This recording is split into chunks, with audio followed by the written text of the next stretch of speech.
Hola, en este video vamos a ver el test bench del conversor de BCD natural a código BCD Aiken. Recordamos que el código BCD Aiken se forma con los 5 primeros elementos de la tabla de 16 renglones, que son las 16 combinaciones que se pueden hacer con 4 bits, y los 5 últimos de esa tabla, que sería en este caso el número de renglón más 6. Vamos a ver el test bench en forma rápida. La parte que es siempre igual, tenemos que incluir el package numeric estándar, tenemos la entidad, el component, y las señales que voy a usar del test bench son los puertos del componente.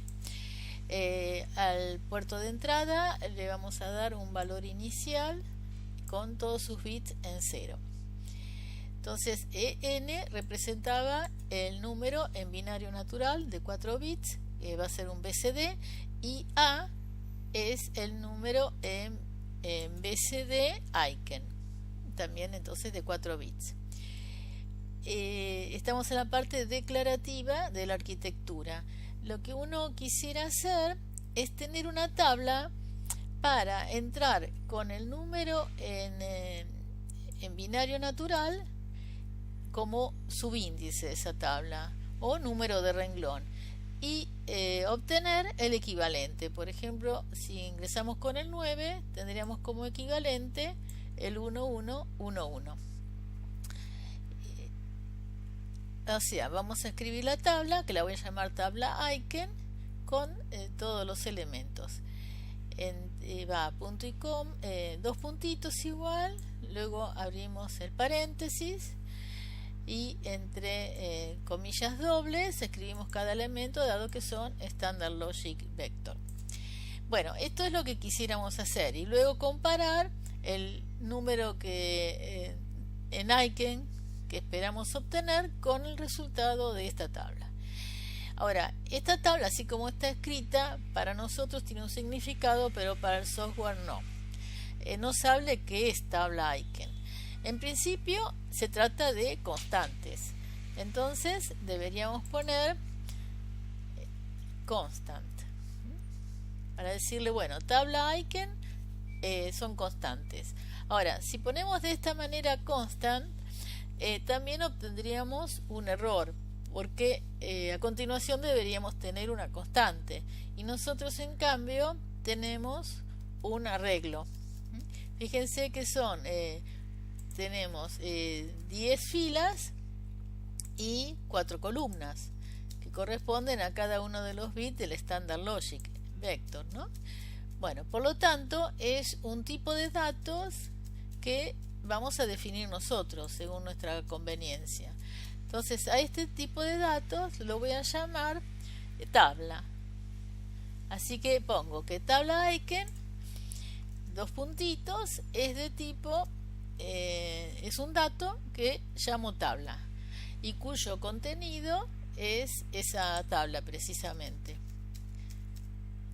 La pongo en columnada para que se vea que es un arreglo.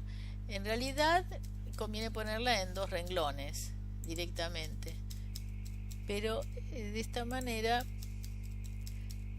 queda claro por qué decimos que es un arreglo. Bueno, por ahora entonces decimos que pertenece al tipo de datos tabla, pero este tipo de datos no existe, es un dato nuestro y le tenemos que informar al software cómo es ese tipo de dato. Por lo tanto, en el renglón anterior ponemos type tabla y le decimos que es un arreglo, is array de ¿cuántas renglones tiene? 10, o sea 0 to 9. ¿Y de qué tipo son estos renglones? ¿Cuántas columnas tienen? Entonces of Standard Logic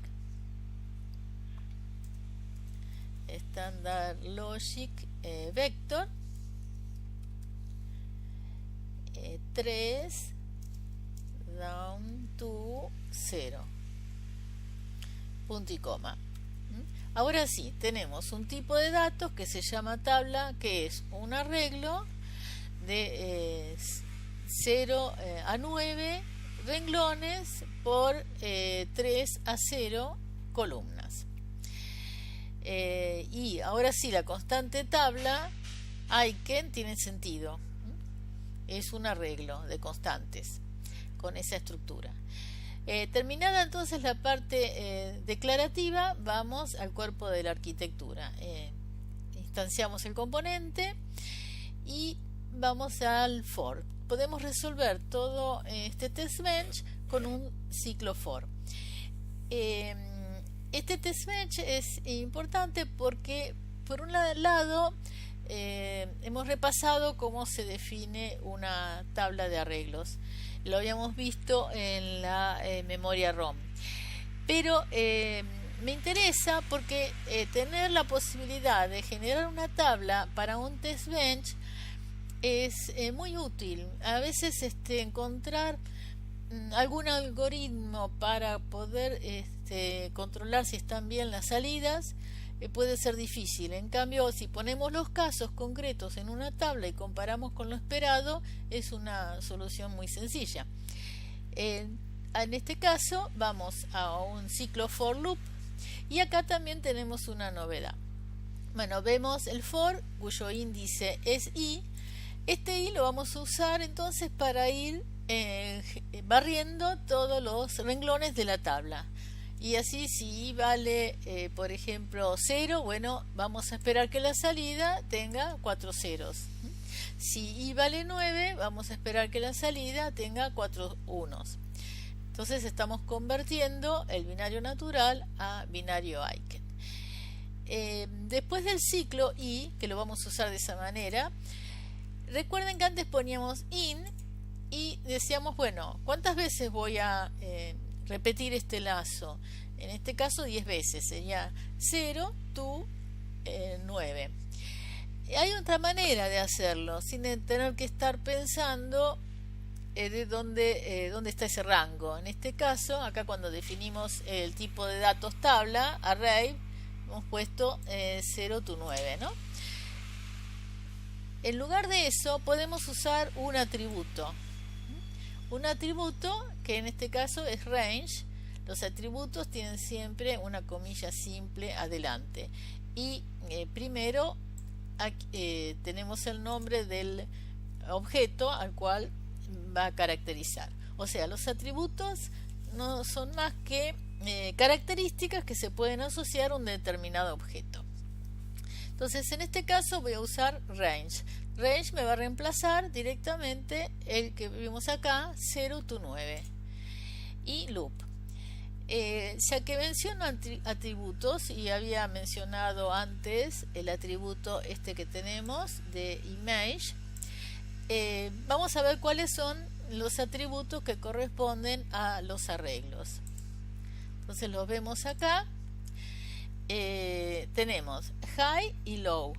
Entonces nos va a dar dentro del arreglo cuál es el subíndice mayor, high, y el menor, low.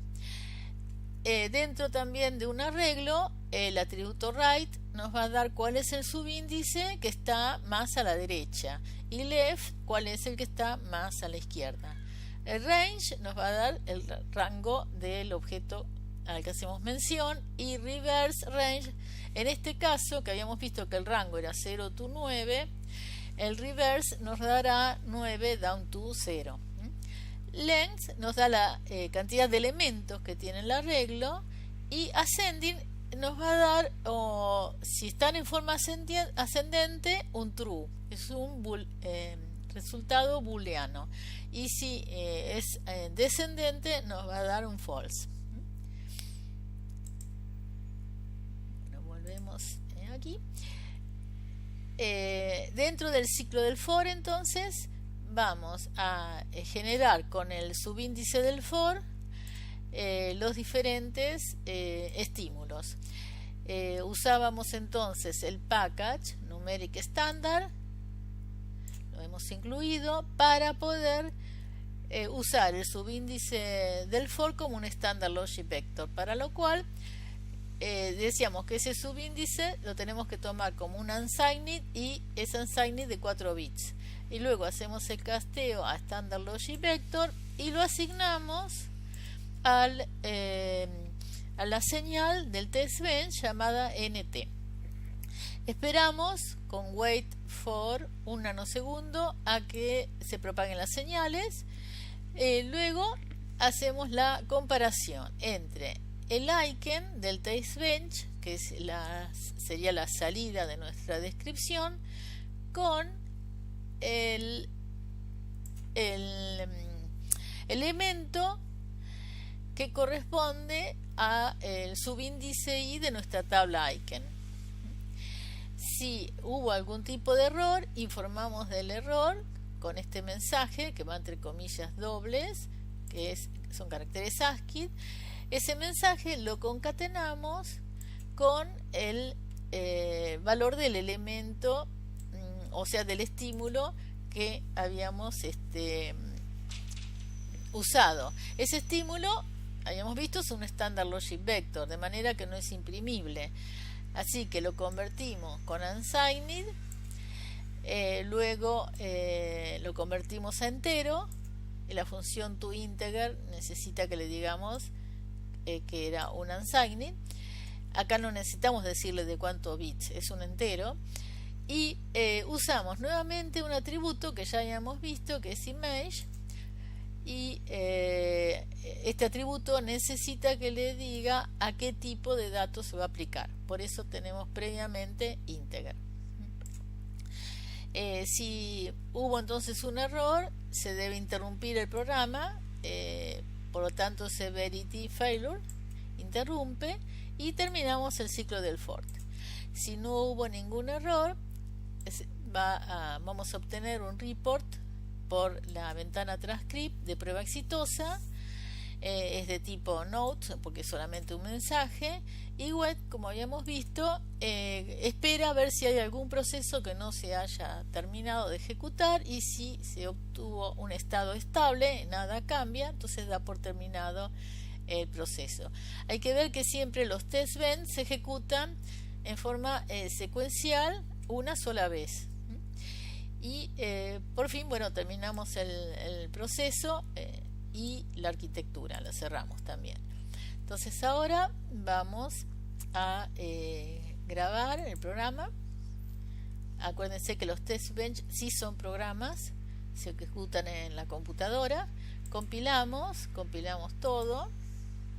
Vemos en la ventana transcript el resultado de la compilación. Vamos a simulate, start simulation, work, elegimos el test bench, ok. Bueno, hacemos clic en las ventanas de los programas, así lo cerramos. O sea, voy acá, file, close file, voy a file, close file. Me queda la ventana de las formas de onda. En la ventana de la estructura voy a DUT, y ahora en el menú superior add to wave all items in region. Como las señales tienen un pad que molesta, voy a toggle y ahí veo las señales como las quiero ver, o sea, sintéticas.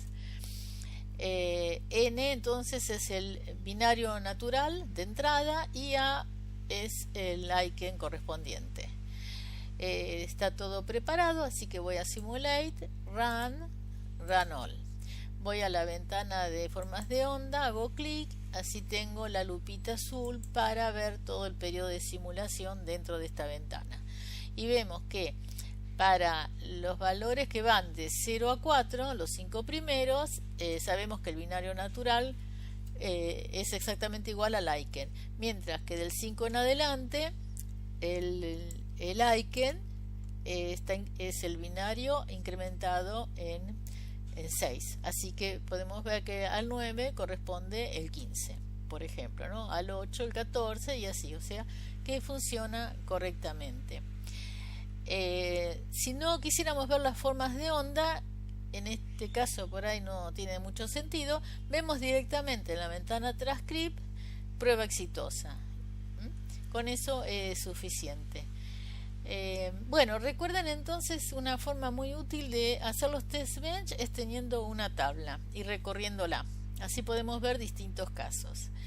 Espero que les haya sido útil y los espero en el próximo video. Gracias.